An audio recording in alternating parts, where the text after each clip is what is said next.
Muy buenas tardes. Vamos a dar inicio a la clase del día de hoy. La última clase hemos revisado el diseño de una curva vertical, cuidando la distancia de visibilidad de parada. Para el efecto hemos deducido dos casos, o perdón, hemos estudiado la curva convexa y curva cóncava y en cada uno de ellos hemos descrito dos casos de estudio que al final resultan ser lógicos en la determinación del valor de la longitud de la curva. Luego hemos entrado a la parte de replanteo. Existen muchos métodos de replanteo, obviamente de los cuales hemos elegido dos a manera de mostrar y demostrar también que ambos obviamente trabajan con la misma exactitud. En ese sentido, la última clase hemos descrito el método de orden, ¿no? En el cual hay que obviamente obtener unos valores de cuerda condicionadas entre 0 y 20, para el cual se asignan algunas constantes y en función de eso hemos concluido de que obviamente es una recta la que debemos tomar en cuenta y en función de eso tomar los valores de t. ¿No? Entonces hemos visto de qué manera se llena la tabla y cómo se hace el cálculo de elevaciones, ¿no? Entonces lo que en sí se determina son las elevaciones de la curva para el replanteo y ubicando en el terreno las progresivas, entonces ahí anotamos más 1 metro, menos 1 metro, etcétera, etcétera, ¿no? De tal manera que eso nos ha de permitir lograr el trazo de la curva vertical. Entonces ahora vamos a ver el método directo, ya que tiene casi las mismas características y por eso indicamos, por su flexibilidad, se aplica generalmente en obra, ya que puede hacerse coincidir con las progresivas del diseño planimétrico. A partir del siguiente croquis se podrá definir los parámetros del croquis mencionado. Aquí tenemos entonces una pendiente de ingreso, una pendiente de salida. Estamos dando por implícito ya que tenemos la longitud de la curva. Bueno, ustedes saben que eso hay que calcular. Aquí tenemos una variable h, que es en este caso, la distancia vertical entre el FCB, o sea, el final de la curva vertical, y la proyección de la rasante de ingreso. Ya, entonces esa intersección me define h, ya hemos visto cómo se calcula esto. Una parte en función de esta pendiente y la otra parte en función de esta otra pendiente, y la longitud resulta ser constante porque es L medios, ¿no? Entonces eso es lo que tenemos y podemos calcular este desnivel H, aunque ya vamos a simplificar algunos detalles. Acá podemos ver la ubicación del PIB. Estamos evaluando una curva simétrica. Quiere decir que a partir del PIB al ICB y al FCB es L medios, ¿no? La longitud a considerar. Luego tenemos acá las distancias X horizontales, donde a partir de esas posiciones, donde nosotros veamos conveniente, lo que tenemos que calcular es Y, ¿no? Entonces acá en esta parte inferior pueden ver la fórmula con la cual vamos a calcular el valor de Y. Entonces H es igual al valor de A, perdón, por el valor de L dividido entre 2. Y Y es igual a H sobre L al cuadrado por X elevado al cuadrado. Entonces creo que es bastante entendible lo que observamos en este croquis. Muy bien, con esa introducción de la parte teórica, vamos a adicionar una parte más que es muy importante definir, especialmente en curvas largas. Ya, o sea, que supuestamente pareciera que el punto más alto de la curva en este caso sería a la mitad, o sea, sobre el PIB. No, no es así. Ya, no casi, bueno, si la curva es completamente o tienen las dos rasantes iguales, en ese caso sí podríamos pensar que tenemos el punto más alto sobre el PIB.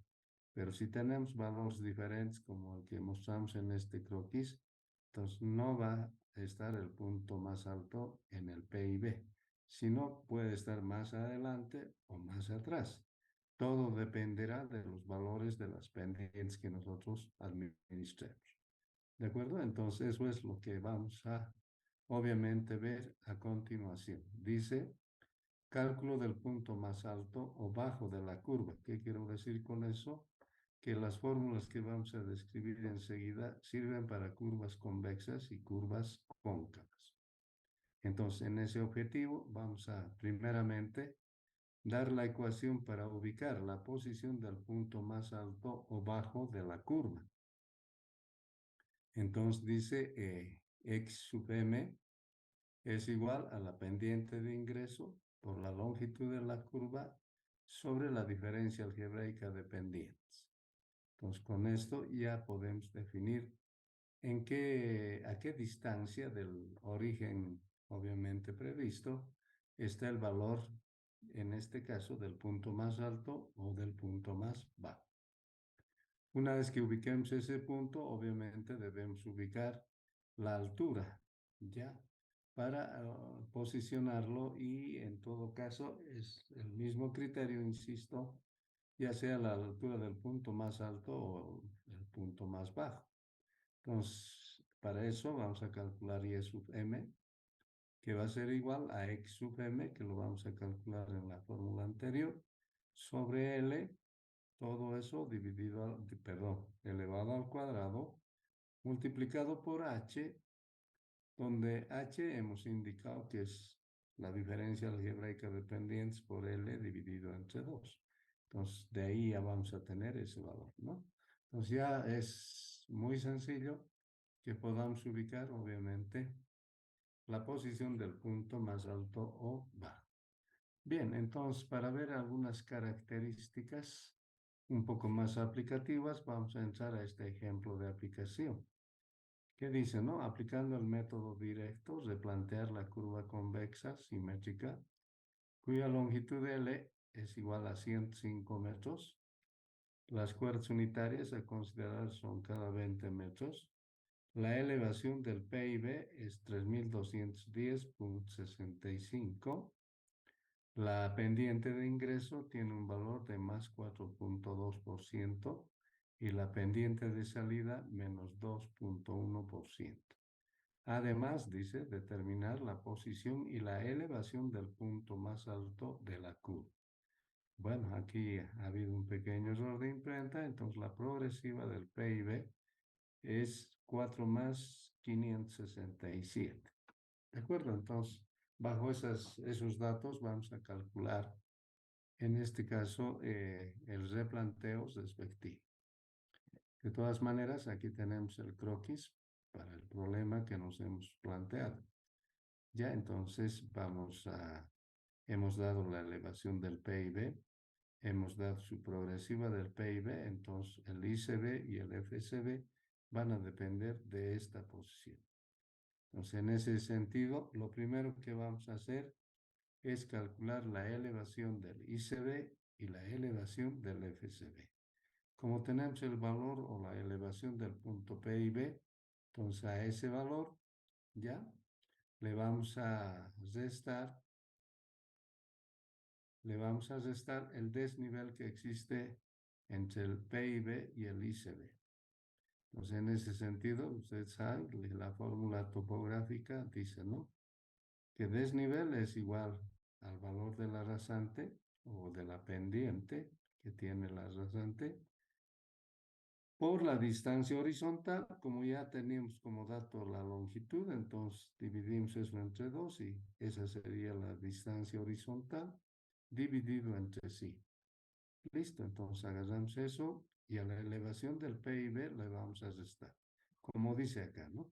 La elevación del ICB va a ser igual a la elevación del PIB menos el desnivel. Entonces ese desnivel, insisto, se calcula con la pendiente, multiplicando la distancia horizontal, dividiendo entre 100. Reemplazando valores, entonces nos sale 3208.445. Ahora, para el FCB, entonces también partimos de la elevación del PIB y a esa elevación le tenemos que restar también el desnivel que existe. Entonces, bueno, conocemos esta pendiente, conocemos la distancia horizontal y lo único que nos queda es aplicar la fórmula. Entonces decimos, la elevación del FCB es igual a la elevación del PIB menos el desnivel, que se calcula multiplicando la pendiente por la distancia horizontal, que es L medios dividiendo entre 100, y reemplazando valores encontramos la elevación del FCB, que en este caso es 3209.548. Una vez que tenemos entonces las elevaciones, para determinar un diseño, ustedes saben bien que hay que calcular progresivas, ¿no es cierto? Entonces eso no nos olvidamos. Seguimos entonces adelante. Como les decía, cálculo de progresivas. La progresiva del ICB va a ser a la progresiva del PIB menos L medios, que es la distancia horizontal, y el valor sería 4 más 514.50. Para el FCB, entonces tenemos la progresiva del PIB y le sumamos la distancia horizontal, que es 52.5, y tenemos 4 más 619.50. Una vez que tenemos elevaciones y progresivas, pasamos a esta tabla. En esta tabla ubicamos 6 columnas, básicamente la progresiva, la elevación de la rasante, el valor de x, que les explico qué es, x al cuadrado, y el valor de y, que es lo más importante en este caso para el se plantea. Y finalmente la elevación de la curva. ¿No? Entonces anotamos nosotros donde dice progresiva el valor del ICD, que está acá. Ese valor es 4 más 514.5. Y a partir de ahí empezamos obviamente a cerrar progresivas para evitar muchos números que podríamos manejar en el terreno. Entonces, como vamos a usar cuerdas de 20 metros, entonces nosotros cerramos a la progresiva 520, que es múltiplo de 20, ¿ya? Y seguimos avanzando cada 20, ¿no? 520, 540, 560, 580. Pero vemos que el PIB tiene una progresiva de 4 más 567. Entonces, esa la vamos a introducir. O sea, nos conviene en el diseño y en el replanteo. ¿Para qué? Para generar algunos puntos de control. Básicamente, incluimos el PIB. ¿Ya? Una vez que incluimos su progresiva, entonces seguimos cerrando a la progresiva al múltiplo de 20 en este caso. ¿Ya? Más 20, bueno, serían 4 más 600 más 20, 4 más 800, pero el FSB está en 4 más 619.5. Listo. Ya tenemos los progresivos. Pasamos a la elevación rasante. Fíjense ustedes en el croquis. Tenemos esta rasante que se prolonga hasta la posición del FCB. En este método, entonces, vamos a usar o partir en todo caso el cálculo del ICB, ¿ya? Y vamos a usar esta rasante para que calculemos sus elevaciones en toda la longitud de la curva sobre esa rasante, ¿no me decía? Ya no vamos a hacer el quiebre en el PIB como hemos visto en el método de orden, ¿de acuerdo? Entonces, esa es la diferencia que vamos a introducir.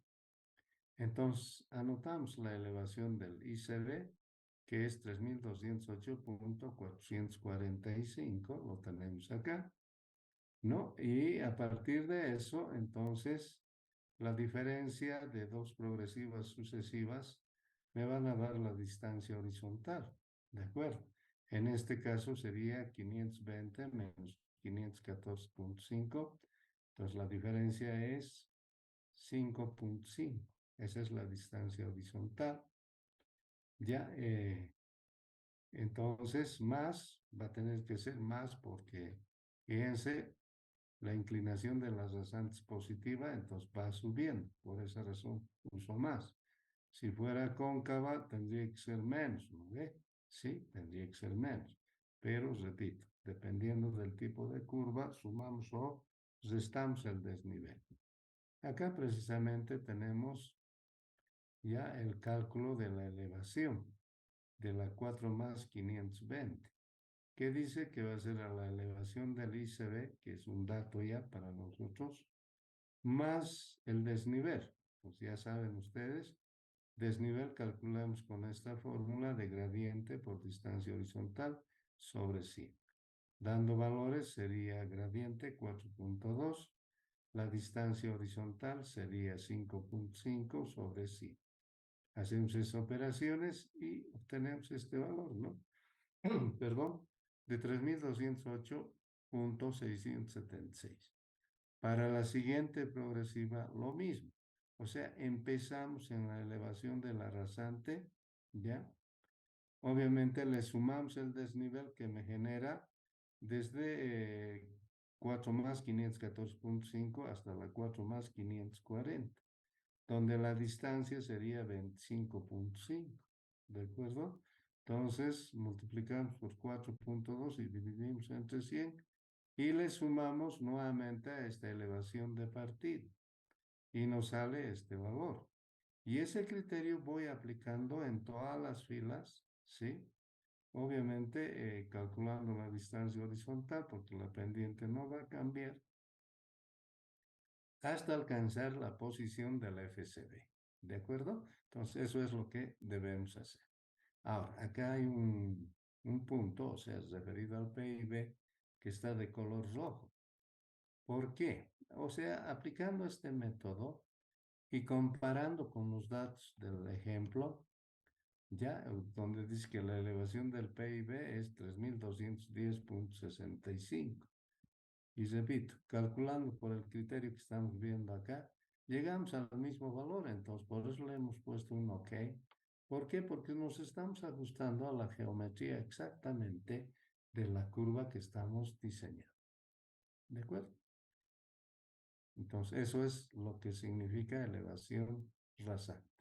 En la tercera columna hay una variable X. ¿Qué es esta variable X? En realidad es la diferencia de un punto o de una progresiva en todo caso, menos la progresiva del ICB.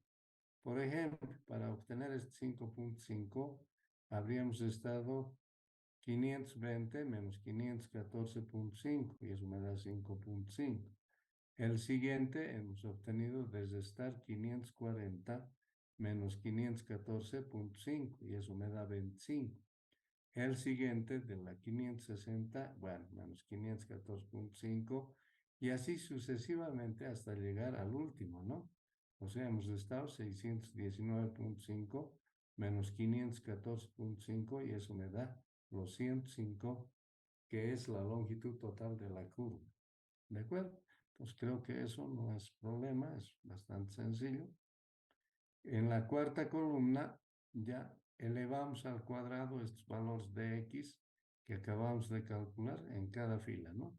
5.5 al cuadrado es 30.25. 25.5 al cuadrado es 650.25 y así sucesivamente hasta llegar al final. Ya, y esa es la cuarta columna. La quinta columna.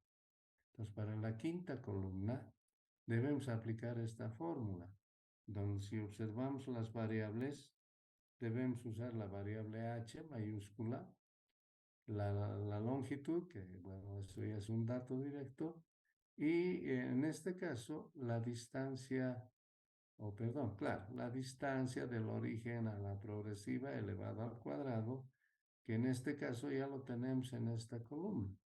Ya, entonces aquí en esta fórmula el único problema sería definir h. Pero h, ya como pueden observar acá, es igual al valor de a por l dividido entre 2.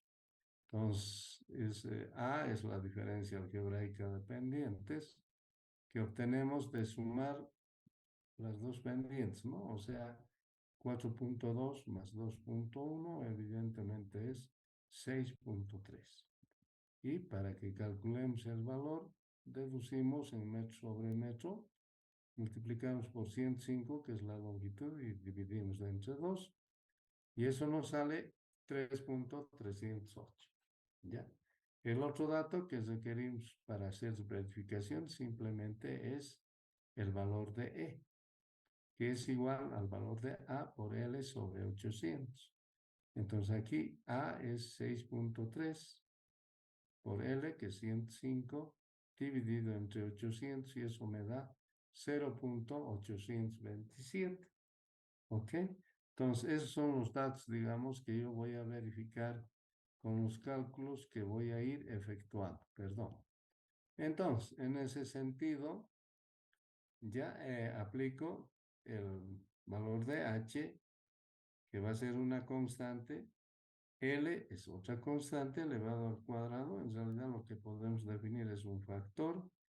Y eso empezamos a multiplicar por x al cuadrado en cada una de las filas para ir obteniendo estos datos que ustedes, o estos valores más bien, que ustedes observan en la tabla.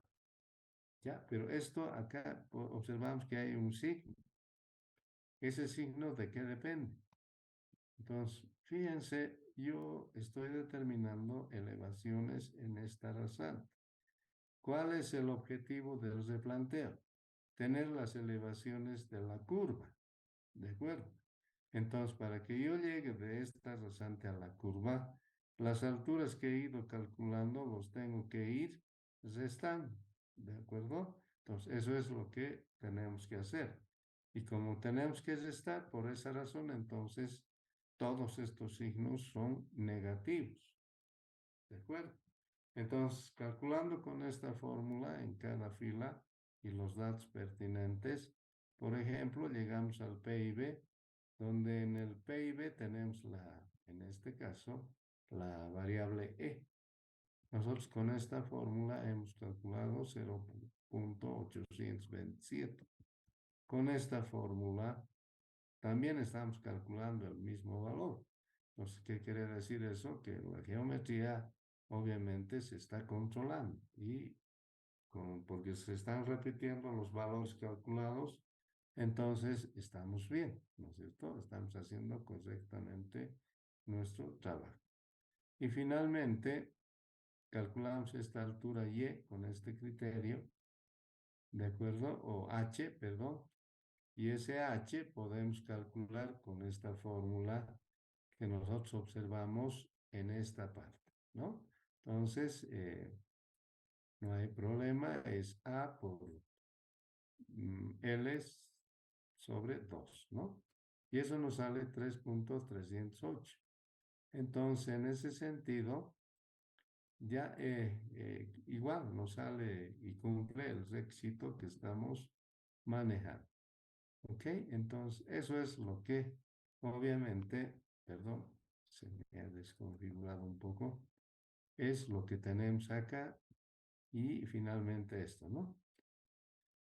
Y finalmente, para obtener la sexta columna, tenemos la elevación de la curva, que no es más que tomar en cuenta la elevación de la rasante y, en función del signo, sumar o restar los valores de y.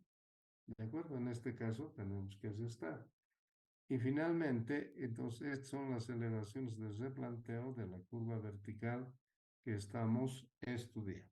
¿De acuerdo? Entonces, ese sería el proceso hasta esta parte. No sé si tuviesen alguna consulta, alguna pregunta, pueden hacerlo.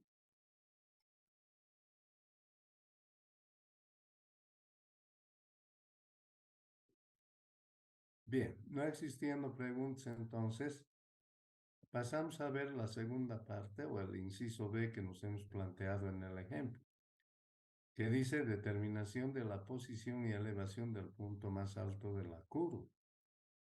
Ya, entonces nosotros hemos manejado dos fórmulas. Una fórmula que se refería al x sub m, que está acá, y otra forma al y sub m. Entonces, empezamos con el X sub m. Aplicamos directamente la fórmula que dice que es igual a la pendiente de ingreso por L dividido entre A. Entonces, sabemos que la pendiente de ingreso es 4.2, la longitud es 105 y la diferencia algebraica, perdón, es 6.3. Listo. Hacemos las operaciones aritméticas y el valor de X sub m me sale 70. ¿Qué quiere decir?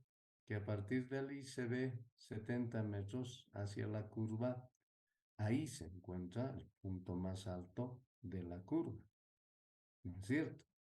Ya, por si acaso, si revisamos en esta tabla, ¿en qué punto o en qué progresiva en todo caso se encuentra el punto más alto? Voy revisando uno a uno y encuentro este. Este es el punto más alto. Y fíjense, es en la 4 más 580. ¿No ve? Entonces, eso es lo que obviamente sucede en este tipo de curvas. ¿Ya?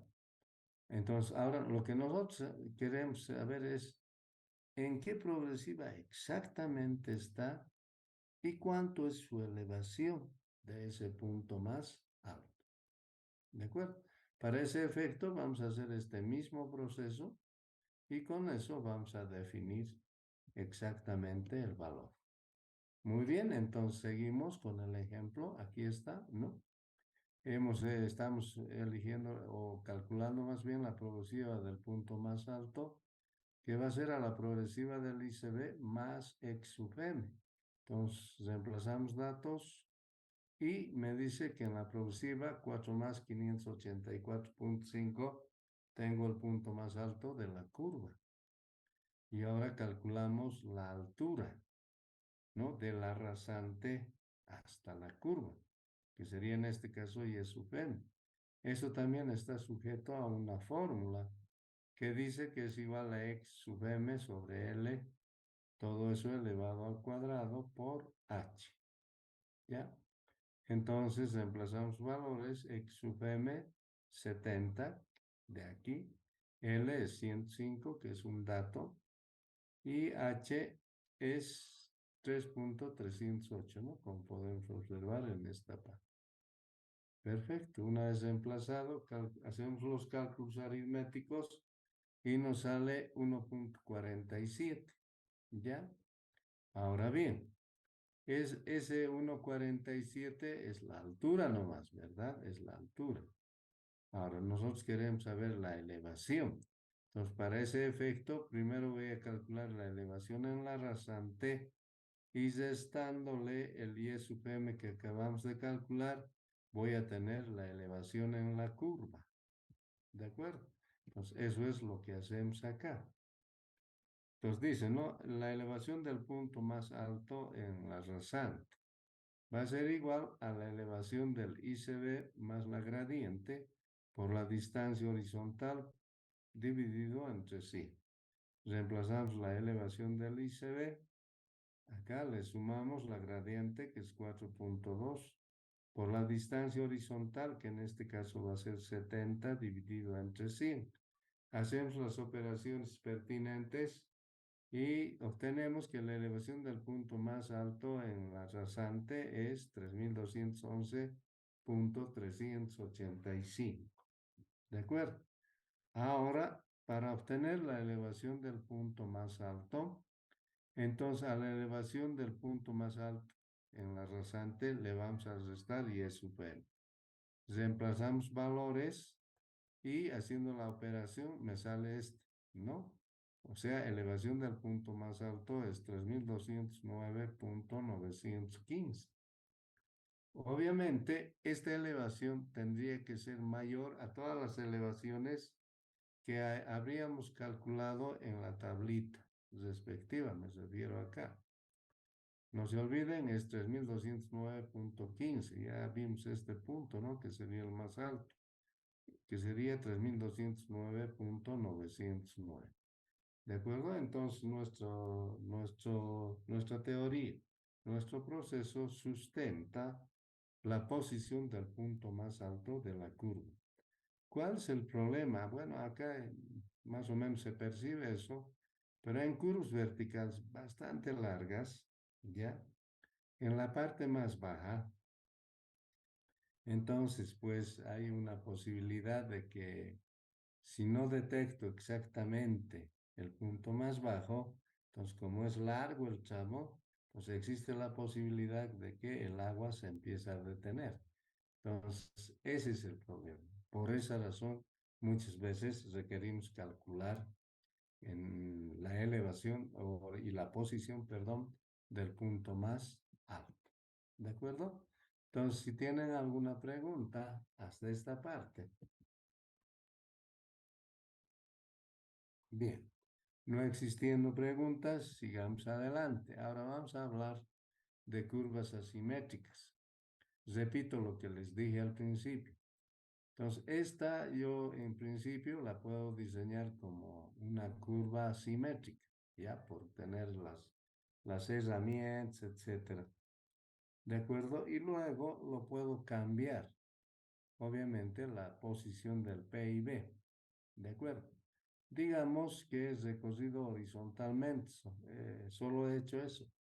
Entonces, si he hecho solo eso, entonces se mantiene esta pendiente de ingreso y el que va a cambiar es la pendiente de salida. ¿De acuerdo? Entonces, eso es lo que vamos a hacer. Creo que he hablado mal. Si voy a cambiar horizontalmente el PIB, fíjense, también va a cambiar esta rasante. Y también va a cambiar esta otra rasante.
Perdón. Muy bien, vamos a continuar entonces con la clase.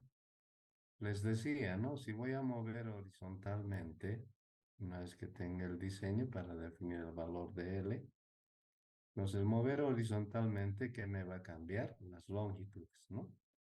Pero también me va a cambiar, en este caso, las pendientes de ingreso y la pendiente de salida. Eso significa que tengo que recalcular. ¿De acuerdo? Ya con esos datos, entonces, bueno, habíamos indicado que una asimétrica la vamos a diseñar en dos partes, ¿no? Una primera parte que lo denomino brazo izquierdo, o sea, en este caso desde el ICB hasta el PIB, ese sería el brazo izquierdo, donde voy a ir calculando los valores de Y a partir de las progresivas X1. Y luego hago un otro diseño a partir del brazo derecho, o sea, a partir del FCD. Igual, calculo los valores de las alturas a partir de una progresiva determinada. Claro que en este caso voy a ir en reversa, ¿no? O sea, hacia atrás, quiero decir, para ir captando las progresivas respectivas que he definido geométricamente.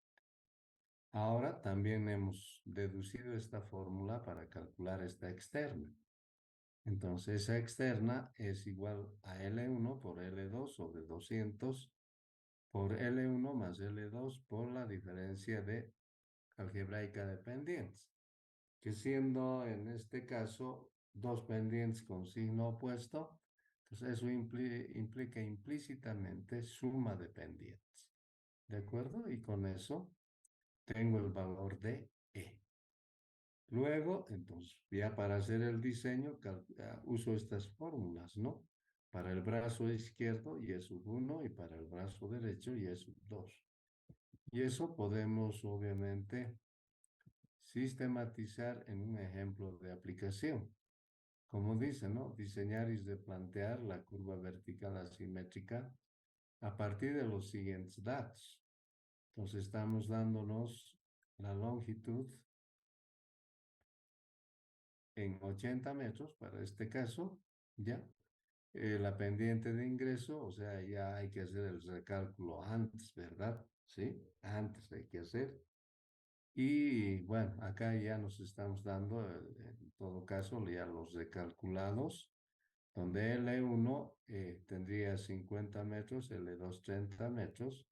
La progresiva del PIB también tengo que definir, sería 4 más 525 y la elevación de la misma forma.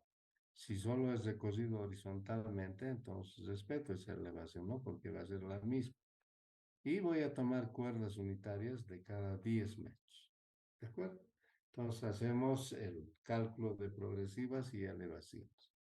Calculamos las progresivas sabiendo que el PIB tiene una progresiva de 4 más 525 menos 50, que es el valor que he quedado, menos 50. Entonces, perdón, para L1 quería decir, ¿ya? Y haciendo eso, tenemos 4 más 475, igual para el FCB, entonces va a ser al PIB más L2, hacemos el reemplazo y las operaciones y me sale 4 más 555.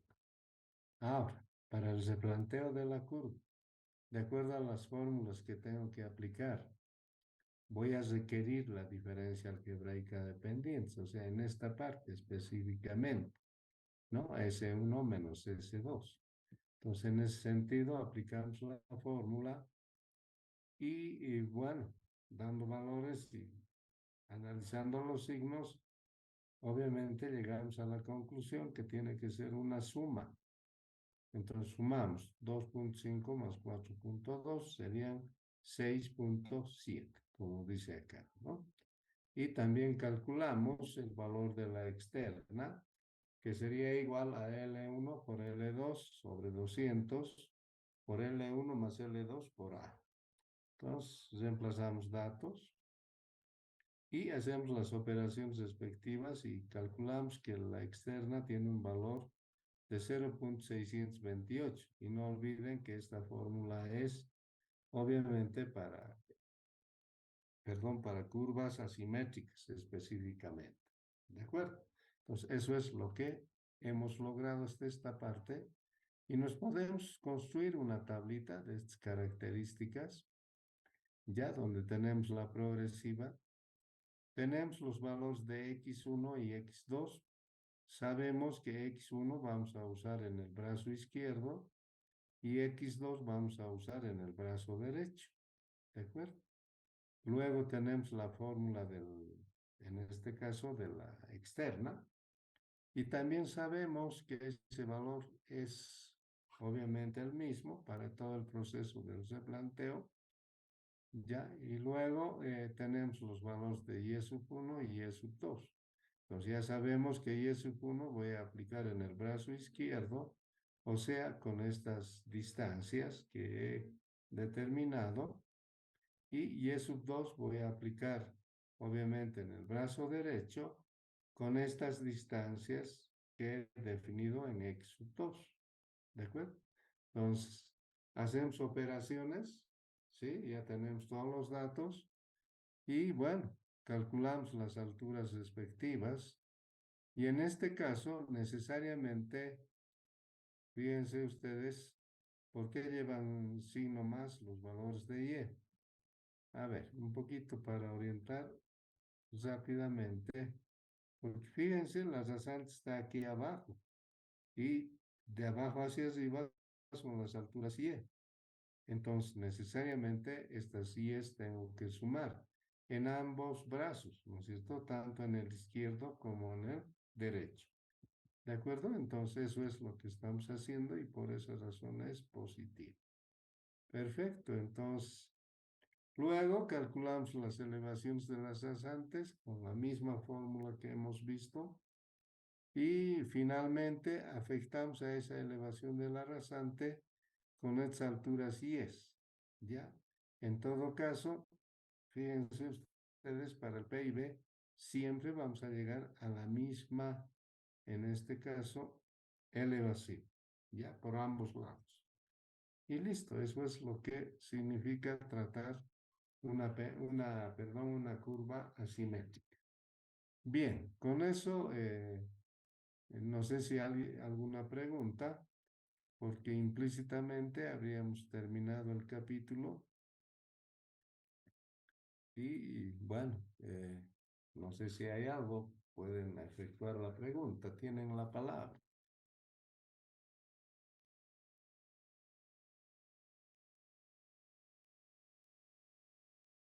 Bien, no existiendo preguntas, entonces vamos a pasar al siguiente capítulo,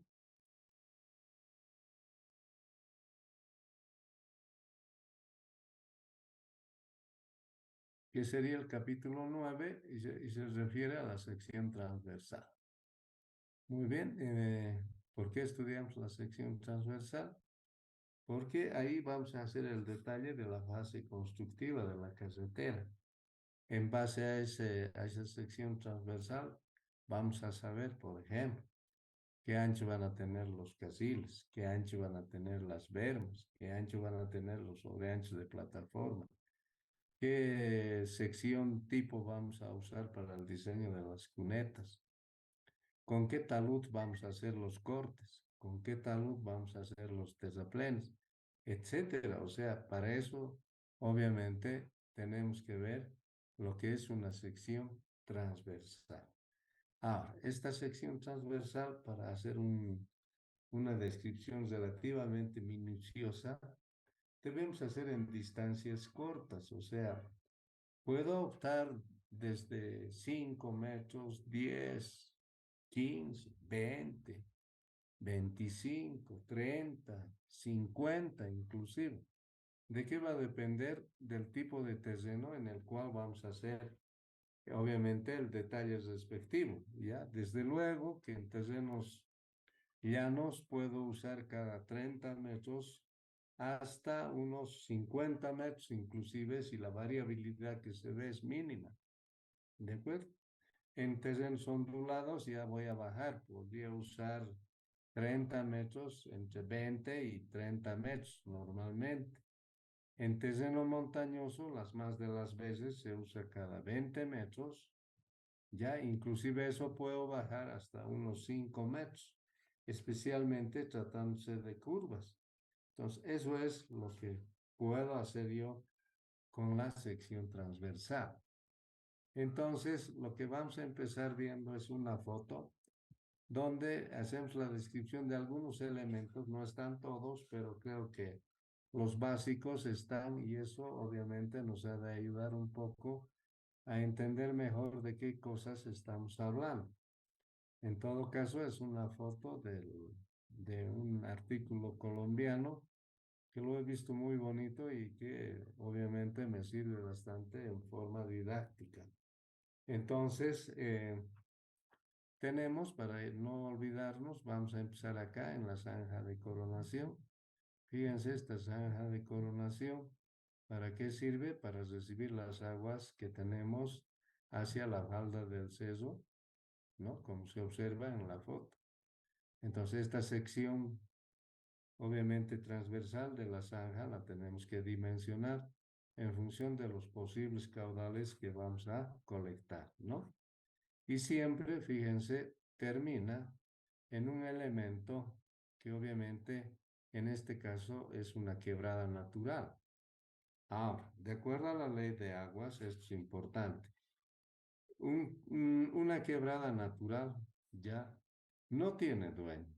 O sea, es, como decimos, normalmente de uso público. O sea, yo puedo aprovechar ese cauce natural para, obviamente, depositar las aguas que yo tuviera o podría captar, como en este caso estamos mostrando. ¿Ya? Entonces, eso, fíjense, acá está cayendo y acá, obviamente, podemos ver un cordón que está protegiendo, ¿qué cosa? La salida de la alcantarilla que tenemos a este lado. ¿De acuerdo? Entonces, eso es lo que se hace. Luego podemos observar acá donde dice terraza. ¿En qué sistema se ha hecho esta construcción? En el sistema de banquinas. ¿De acuerdo? Entonces, de todas maneras, fíjense, acá ya se pueden notar bastantes cárcavas que se han ido generando. ¿Debido a qué? Debido al efecto hídrico, fundamentalmente, o sea, a la lluvia que existe en la zona. Por la vegetación que podemos observar nosotros, podemos concluir que evidentemente es una zona bastante lluviosa. ¿De acuerdo? Entonces, ahora, bueno, la foto considero que lo han tomado unos 10 años después, probablemente, o menos tal vez, de haberse concluido la construcción de la carretera.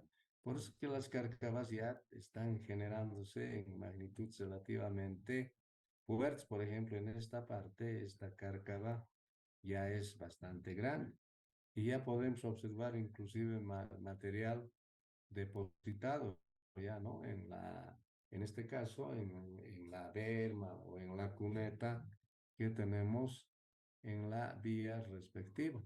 ¿De acuerdo? Entonces, como verán ustedes, no conviene diseñar banquinas muy altas, ¿ya? Hay algunas recomendaciones, unos de 4 metros, otros dicen 6, hay otros inclusive que dicen 8. Pero esto me lo define el geotecnista. Ahora, cuando digo geotecnista, también tienen que entender ustedes que los ingenieros civiles tenemos una base básica, digamos, de hacer geotécnica. Entonces, cuando hagamos estos diseños, pues obviamente hay que tener mucho cuidado. ¿Con qué? Básicamente con la intensidad de precipitación que existe en la zona. Ese es un parámetro hidrológico que se puede ir determinando. Así que eso también aprendemos en la facultad y lo que hay que hacer es adecuar simplemente a nuestro caso. ¿De acuerdo? Ahora, ¿por qué les hablaba de esta terraza? Porque en realidad esta terraza es una especie de, un, de una parte aplanada, ¿sí? Donde tiene diferentes anchos. Algunos, por ejemplo, prevén un ancho inclusive donde puede circular un vehículo, ¿de acuerdo? Otros, bueno, simplemente para unos 2 metros o inclusive otros 1,5 metros, por eso depende del tipo de material que yo disponga. Ahora, fíjense, aquí hay una segunda banquina, ¿de acuerdo? Donde muestro con el cursor. Pero esa banquina no ha sido muy dañada, ¿verdad? ¿Por qué? Porque la altura de la banquina es relativamente bajita, ¿no? Relativamente. Entonces, obvio, ese tipo de banquinas obviamente son mejores. Eso en el tiempo, ¿no ve? Porque acá de repente se va a generar cárcavas más profundas y esto se va a derrumbar. Pues hay que hacer limpieza, etcétera, y hay que estabilizar el talud. Pues esos son los problemas que pueden traer hacia adelante. Por eso que los diseños tienen que ser siempre criteriosos, ¿no? O sea, verlo bien, cómo es que va a ser, cuánto va a durar, no va a durar, tipo de suelo, etcétera, etcétera. Entonces, esos detalles quiero que ustedes los tomen siempre en cuenta. Luego tenemos un talud de corte que dice, bueno, en el criterio, obviamente, casi de generar una banquina, ¿ya? Aunque esto parece ser un terreno natural, ¿sí? En esta parte. Bueno, entonces esos detalles se observa ahí en el lugar de los hechos y se define, ¿no? Cómo se va a hacer y cómo se va a perfilar el talud. ¿De acuerdo? Muy bien. Eh, Luego pasamos a ver la corona. Esta corona en realidad es la longitud que se tiene, fíjense, en este caso es doble vía y considera las dos vías como longitud de corona. ¿Ya? Pero ¿dónde exactamente? En la parte terminal de la casetera. O sea, en este caso, en la rasante misma de la casetera. Porque hay otro elemento, bueno, en Bolivia, por ejemplo, nosotros esto lo llamamos plataforma de corona, si no me equivoco, ya, pero lo llamamos más plataforma. Entonces, obviamente, hay otra plataforma que se toma en cuenta, que es la plataforma de la rasante. ¿Por qué? Porque tenemos una capa estructural que se puede observar. Ya, permítanme un ratito, por favor, una llamada insistente tengo. Por favor.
Gracias por su comprensión, jóvenes. Podemos seguir adelante. Les decía entonces, esta corona es la plataforma de la rasante, porque hay otra plataforma que se puede considerar de la subrasante. ¿Ya? Entonces hay esa pequeña diferencia. Normalmente no usamos este término de corona nosotros acá en Bolivia. Ya, porque eso ya les dije el antecedente de la foto. Bien, sigamos adelante. Acá podemos observar la calzada. Fíjense, la demarcación de los carriles ha traído muy buenos resultados en lo que concierne a accidentes, porque antes no se demarcaba, ¿no? Esta línea externa ni esta interna, en este caso, ya solo se demarcaba el eje de la vía, pero han visto por conveniente demarcar y en estadísticas han dicho que sí ha dado muy buenos resultados. Ahora nosotros en nuestro país podemos ver también este tipo de criterio que obviamente están aplicando a nivel mundial. ¿De acuerdo? Pues la calzada básicamente comprende el ancho del total de los carriles. En este caso tenemos dos carriles y obviamente ese es el valor de la calzada que tenemos. Aquí tenemos un talud de lleno, dice, ¿no? O sea, desde lleno podríamos decir. Bueno, eso es porque acá había una quebrada, hemos ido describiendo la quebrada, y desde luego se ha hecho un rellenado respectivo en función de la alcantarilla y además se ha colocado un cordón de protección, ¿no? Para evitar que los accidentes sean graves, ¿no? Entonces eso también hay que tomarlo en cuenta, ¿de acuerdo? Entonces es un sistema de protección que acá estamos aplicando. Luego podemos ver la berma externa y a este otro lado la berma interna, fíjense ustedes. Ya en el caso de unidireccionales, las bermas externas son más anchas, podríamos decir así, para que se entienda mejor, y las internas son menos anchas, ¿de acuerdo? Entonces eso siempre también es importante definir. Luego tenemos acá el separador. Nosotros en Bolivia lo llamamos cantero, ¿verdad? Entonces este cantero, ya vamos a ver en una tablita adelante, puede tener diferentes valores, ¿de acuerdo? Diferentes valores que obviamente parten a partir de los 13 metros y eso en función de la importancia de la carretera puede ir bajando a 10, a 8, a 6, a 4, a 2, inclusive 2 metros, ¿no? Que siendo 2 metros ya sería directamente una acera, ¿no? ¿Verdad? Entonces, eso es lo que obviamente hablamos de este separador, ¿ya? Luego tenemos finalmente el carril, ¿no? Que es el ancho donde obviamente sabe el conductor que tiene que transitar por ese sector. ¿No es cierto? Entonces, los apilamientos de vehículos se hacen en función de este ancho que tiene el carril. Ya, entonces, esas serían, digamos, un poco los elementos de la carretera, ¿ya?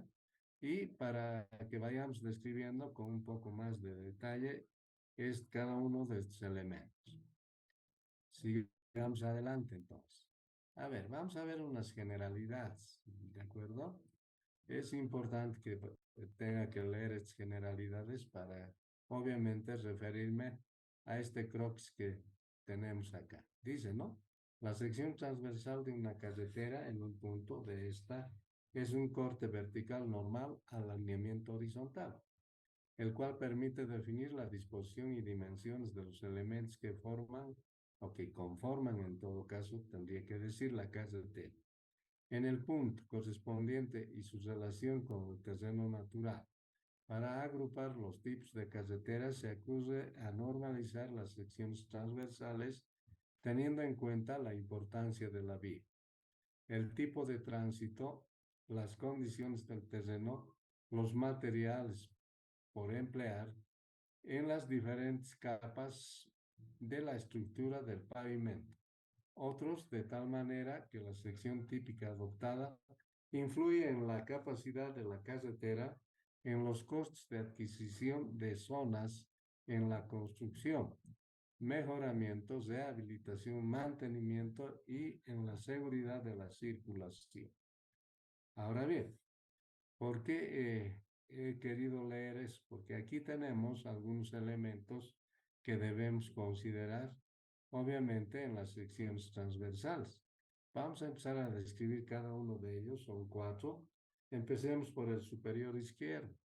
Entonces aquí tenemos una sección transversal descrita estrictamente en corte, ¿no? O sea, la línea irregular es el terreno y las líneas rectas que vemos describen el tipo de sección transversal que nosotros tendríamos que usar para este tipo de terreno. Vamos a pasar al, perdón, al superior derecho. ¿Qué cosa tiene de particular este croquis que ustedes observan? Este puntito. O sea, puede suceder que las pendientes del terreno natural sean relativamente altas, ¿de acuerdo? Entonces, yo no puedo pensar en, si tengo ese tipo de terreno natural, que lo que voy a cortar voy a compensar al ladito, ya para conformar la plataforma. Entonces, por la pendiente, la inestabilidad, etcétera, es pertinente que nosotros, en este caso, el inicio del ancho de la calzada o de la plataforma, empecemos en el terreno natural, ¿de acuerdo? Porque repito, si voy a pensar que aquí, en donde sea puedo compensar, no, no es tan así, ¿de acuerdo? Entonces, eso es lo que hay que considerar. Entonces, este tipo de sección me garantiza que va a ser estable, no va a haber mayores problemas de derrumbes, etcétera, etcétera, porque estamos conformándolo obviamente, en base al terreno natural. Luego pasamos al inferior izquierdo, tenemos una sección en terraplenado. Acá lo que interesa básicamente es la inclinación del talud. Ustedes saben que una inclinación de talud se puede diseñar, ya depende obviamente o fundamentalmente más del tipo de material, ¿no? Entonces eso es un detalle muy importante. Y desde luego también es importante la definición de la altura de este terraplenado, ya en función de las cuestiones de drenaje. Entonces eso es lo que hay que hacer. Finalmente tenemos esta sección que obviamente tiene, digamos, perdón, tiene corte y tiene relleno. Para este tipo de coyuntura, pues obviamente que la inclinación del terreno natural no tiene que ser muy abrupto. En esos casos sí podemos generar este tipo de sección transversal. Y también si es que el derecho de vía es bastante corto, puedo implementar acá un muro de contención de tal manera que ese muro de contención va a rigidizar la posición que construya en el terraplenado y no van a empezar a aparecer fisuras, menos rajaduras para esta parte que estamos proponiendo construir. Entonces, hay muchas formas de resolver el problema y sobre todo siempre se refiere a la necesidad de qué quiero obtener. ¿De acuerdo? Entonces, esas serían, digamos, las recomendaciones básicas en una sección transversal. Ya, y ahora vamos a pasar a ver los elementos, ¿no? Los elementos que integran se definen y definen la sección transversal son derecho de vía, plataforma, corona, calzadas, sobre ancho de plataforma, bermas, carriles, cunetas, taludes y elementos complementarios. Esos son los elementos que vamos a considerar en una plataforma. En ese objetivo, primero quiero describir esta sección transversal, digamos, un poco sencilla para ir viendo con un poquito de detalle más algunas partes que no siempre se pueden describir en otro tipo de secciones un poco más complicadas. Pues yo vi que esto era bastante interesante para hacer sobre todo la parte didáctica. Empecemos a describir. A ver, dice bombeo normal operante, ¿no? A este lado, bombeo normal operante. Fíjense, esta es una bidireccional donde tenemos un eje que divide a ambos lados en partes iguales, ¿sí? Esa es digamos, la parte básica de una bidireccional. ¿De acuerdo? Ahora, este bombeo es la inclinación que nosotros tenemos que asignarle, en este caso, como este es un tramo en recta, para que las aguas puedan drenar rápidamente. Entonces, fíjense, ese bombeo puede influir, como en este caso, también a la berma, ¿de acuerdo? A la berma. Entonces, la misma inclinación, ¿de acuerdo? En otros casos toman otra inclinación de la berma, ¿ya? Eso justificando de que la evacuación de agua sea mucho más fluida, o sea, mucho más rápida. Pero también hay situaciones que se pueden generar. Por ejemplo, si yo le hago crecer el bombeo de la berma, ¿ya? Fíjense, pues la velocidad del agua va a ser mayor, ¿ya? Y si hay velocidades mayores, usted sabe que el agua se convierte en erosivo, ¿ya? Y normalmente puede hacer lo siguiente. Esta parte, como es una parte estructural, entonces causa menos riesgo del problema, pero cuando llegue ya a la subyacente, ahí va a ser el problema. Entonces, ¿qué me empieza a generar? Me puede empezar a generar cárcamas, ¿de acuerdo? Entonces, eso se ve, o sea, alguna vez, no sé si han tenido la curiosidad de ver, entonces se van generando cárcamas. Y al generarse cárcamas, entonces estamos generando vacíos, ¿sí? Entonces el peso propio de la estructura puede hacer que esto empiece a fisurarse. Entonces hay ese tipo de inconvenientes. Por eso muchas veces prefieren proteger con un encachado de piedra, por ejemplo.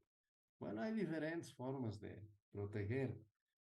Una de los que últimamente están queriendo aplicar bastante es obviamente implementar, digamos, plantines, ¿de acuerdo? Que tengan raíces profundas de tal manera que sus raíces se encarguen de sujetar mejor la cuestión de la estabilidad. Entonces, permítame un ratito, por favor, que me está por acá.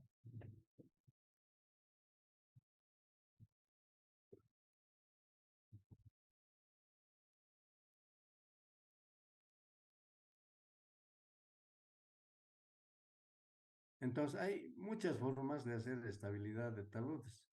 Les había dicho que podíamos haber ido al tramo Tarija Bermejo, porque ahí podíamos haber visto bastante de algunas formas de estabilización fundamentalmente. Pero bueno, ya fue y no fue lo que quería hacer también. Ya, sigamos adelante. Ahora vamos a ver, obviamente, la corona, fíjense, aquí está muy clarito.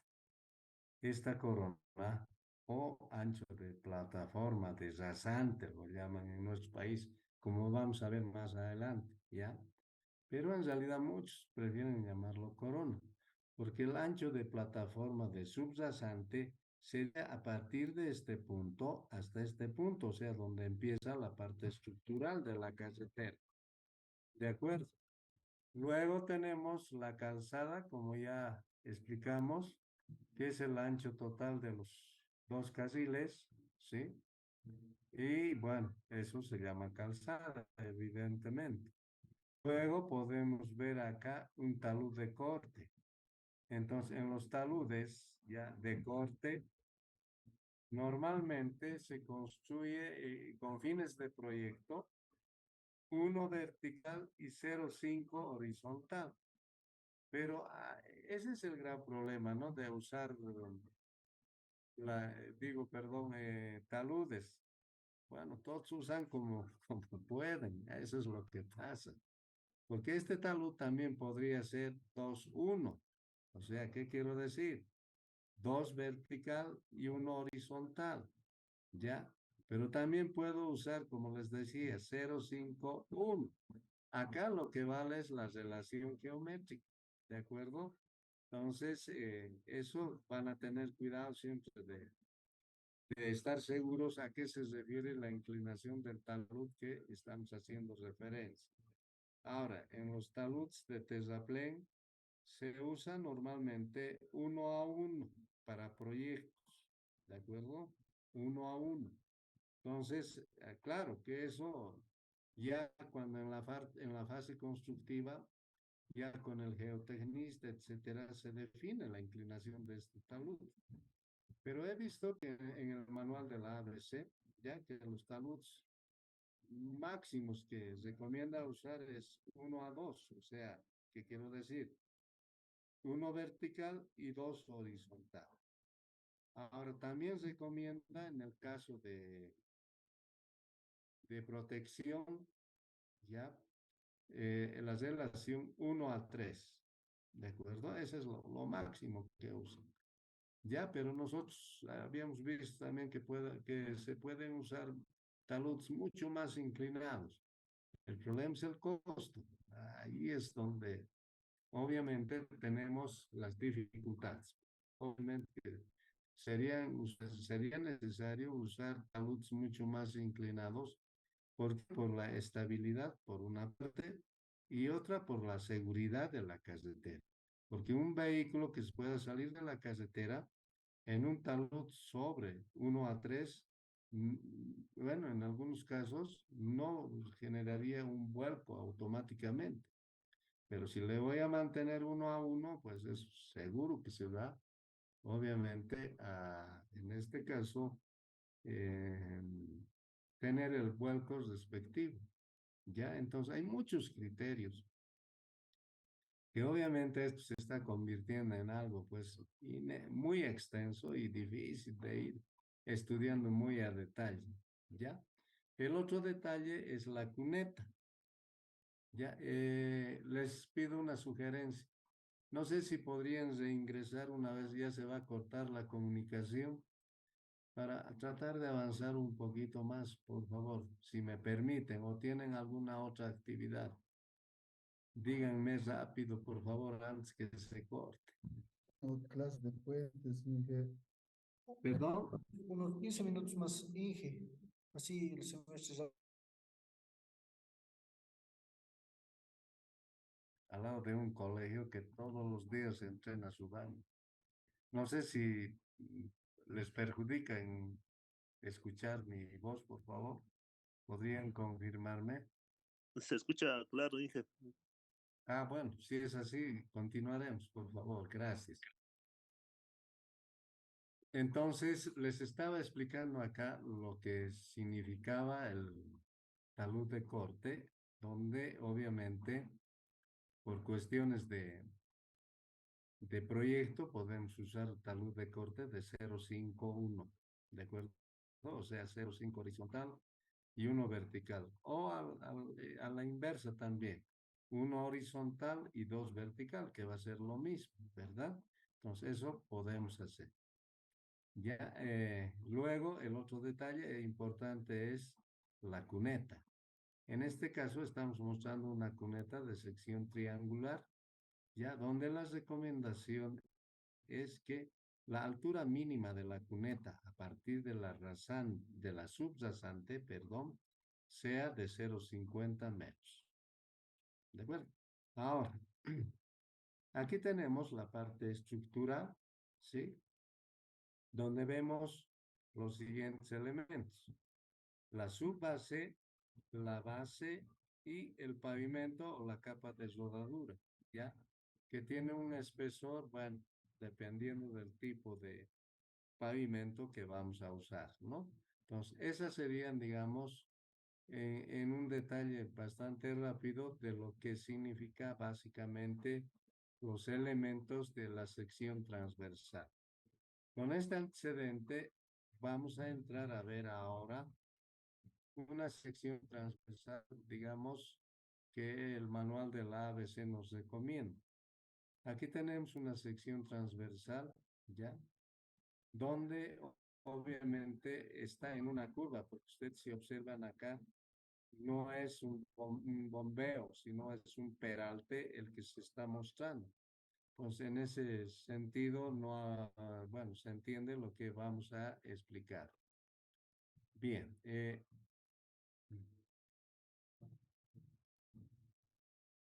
aquí tenemos la faja de expropiación, ya el límite de expropiación, que sería obviamente el derecho de vía.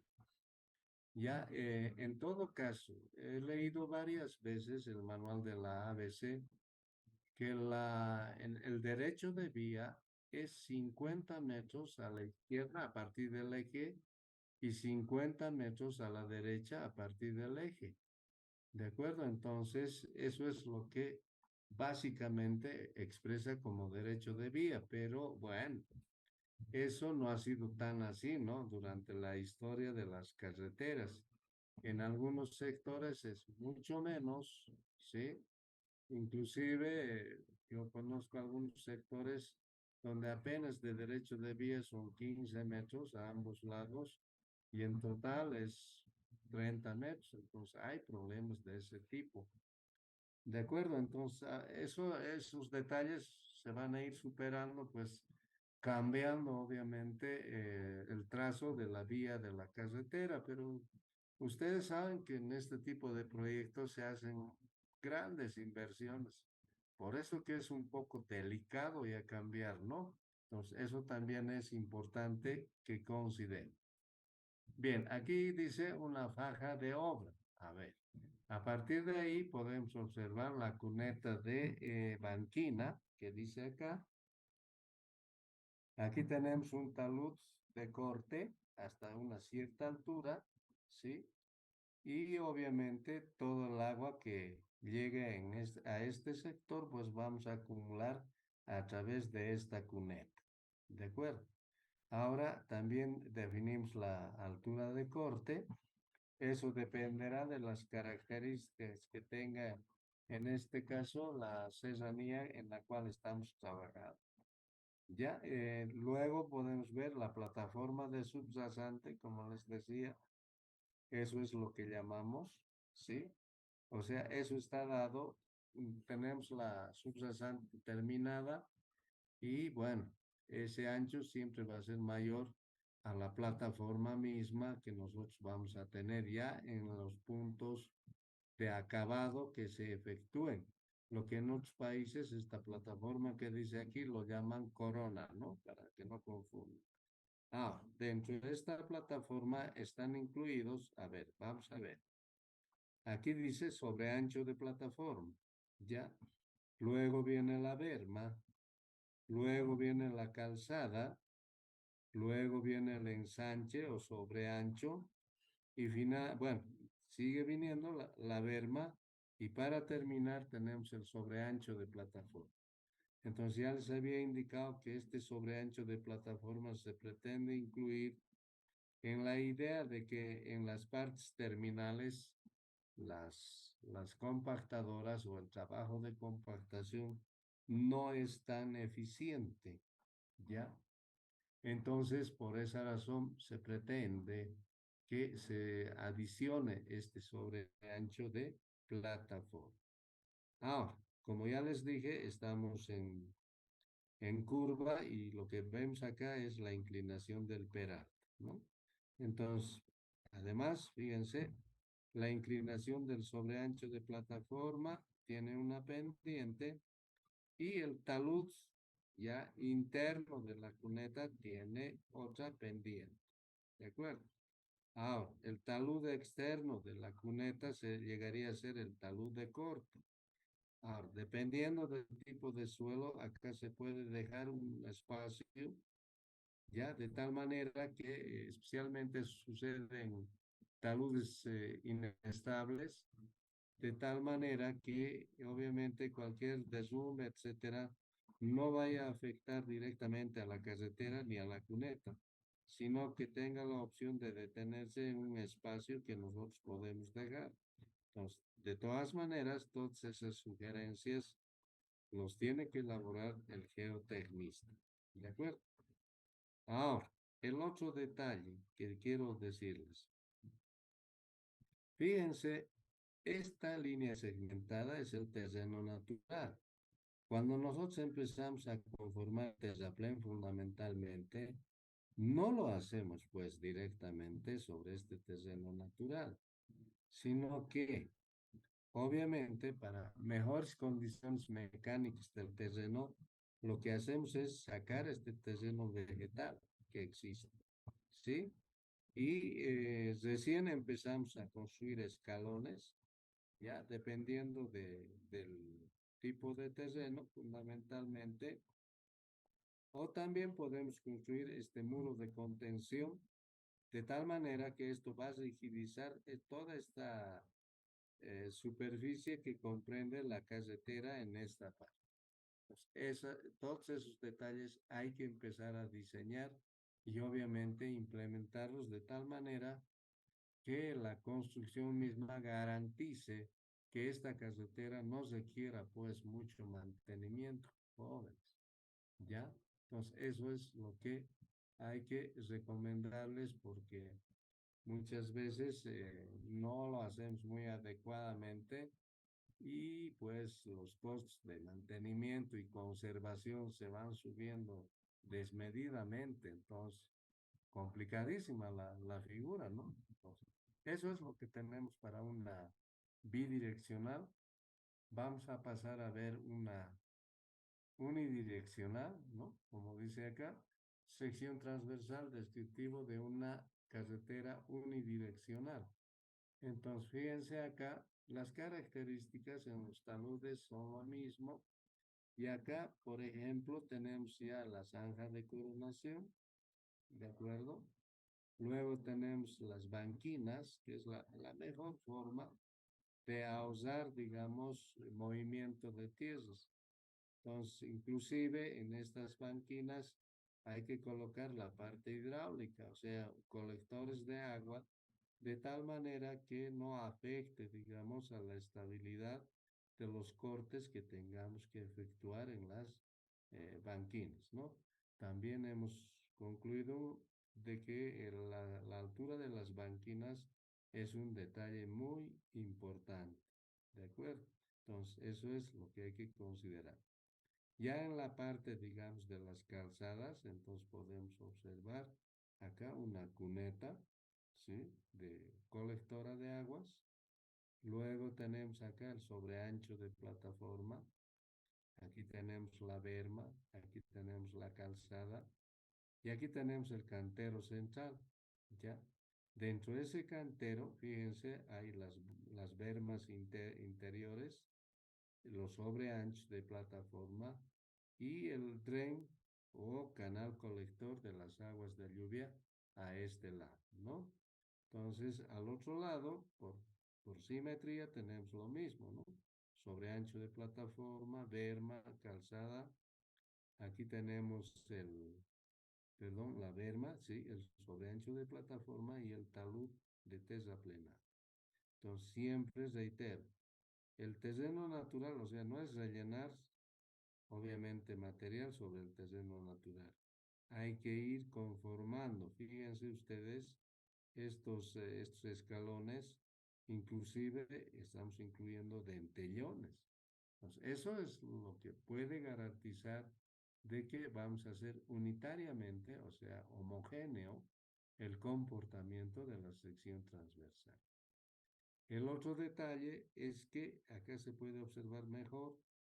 También tenemos que incluir una zanja que obviamente colectora de las aguas que puedan bajar de los terraplenes. ¿Por qué? Porque aquí al lado voy a tener un vecino. No le puedo enviar pues aguas al vecino, eso está prohibido, ¿ya? Entonces tengo que hacer mis zanjas de colectoras hasta llevar a un curso natural, ¿de acuerdo? Entonces, eso es también un otro aspecto que debemos tomar en cuenta, ¿no? Entonces, creo que con este croquis no muy nítido, lastimosamente no he podido conseguir otro mejor. Habrá que hacerse manualmente para hacer una descripción un poco más apropiada. Bueno, todos estos detalles que acabamos de ver como elementos, entonces están sintetizados en esta tabla, ¿ya?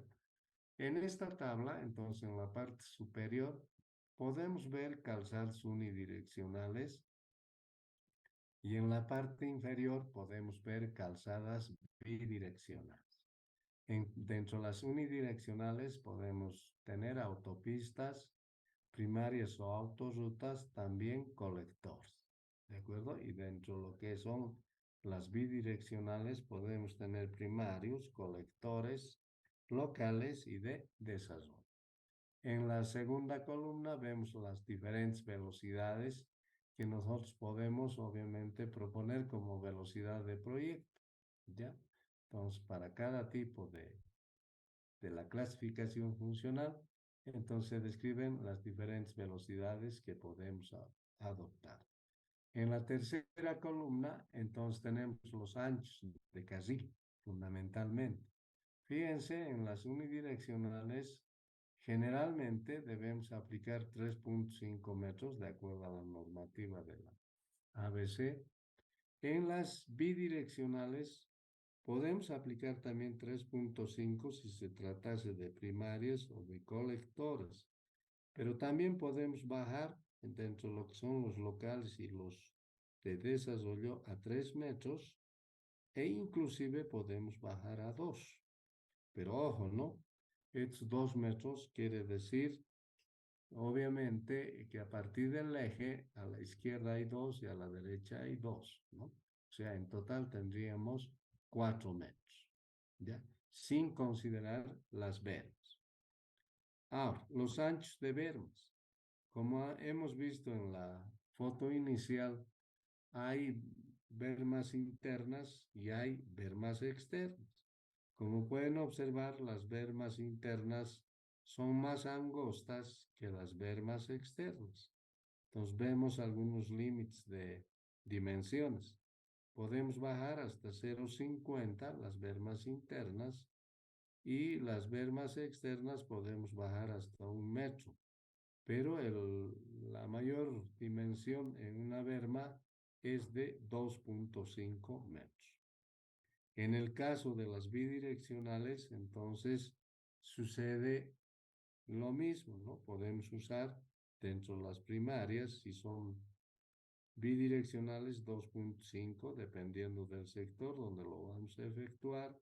Y bueno, sucesivamente va bajando hasta 0,5.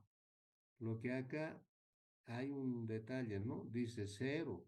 Pues yo no creo, ¿no? ¿Por qué le podrían haber colocado 0? O sea, ¿no se va a construir y haber más? No, imposible. Ya, la berma es el protector de la capa estructural de una carretera, entonces, no sé, debe haber un error de imprenta, ¿de acuerdo? Entonces, no vayan a considerarlo ese detalle. Luego vienen los sobreanchos de plataforma, ¿ya?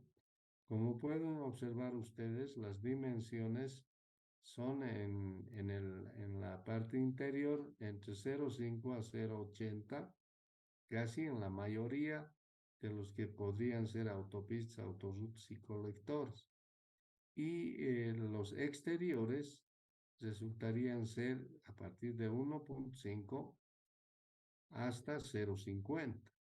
En las bidireccionales, fíjense ustedes, normalmente manejamos 1 en el caso de una vía primaria, luego 0,50 a 0,80 hasta los colectores y el resto en 0,50.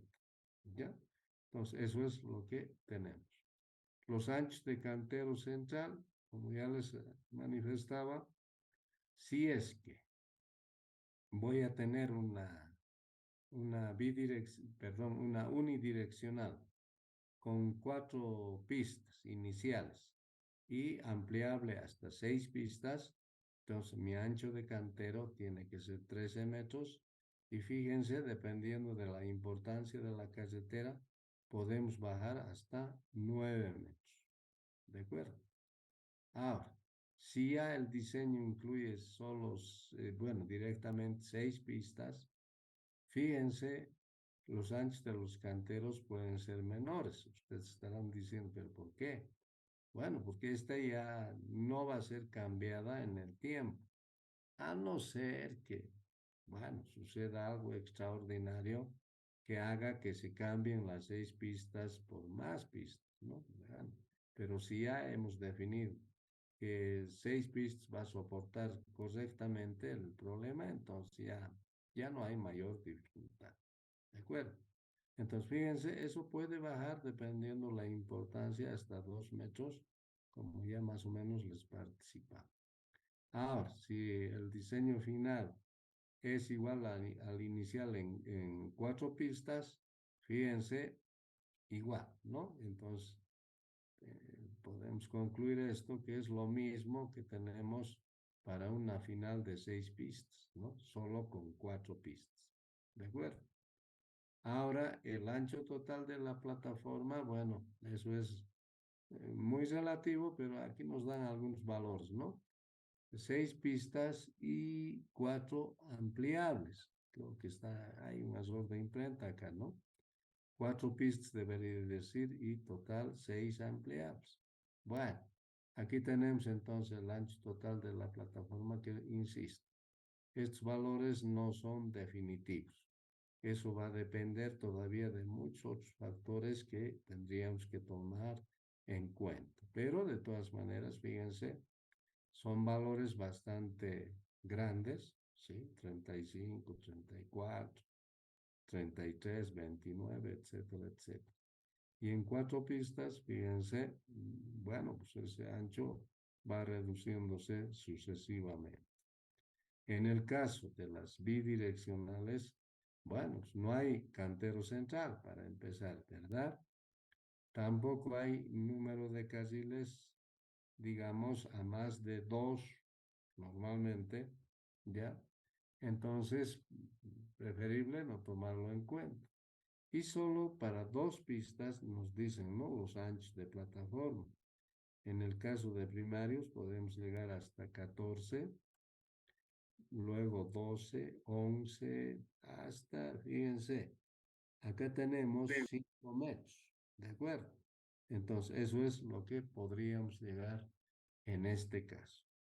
Bueno, aquí hay algunas recomendaciones muy específicas que lastimosamente no los puedo leer por el medio que les estoy transmitiendo. Ya, pero son recomendaciones en todo caso, muy específicas, desde luego. ¿Ya? Entonces, esa sería, digamos, la recomendación de diseño que tendríamos que aplicar en el caso de vías, tanto unidireccionales como bidireccionales. Ya, propongo que quedemos acá, creo que nos hemos cansado bastante. No se olviden, el día viernes al mediodía en la ciudad universitaria vamos a tomarse el segundo parcial. ¿De acuerdo? Entonces, nos veremos el viernes donde les estoy indicando. Y si hubiera alguna consulta, algún comentario, tienen la palabra.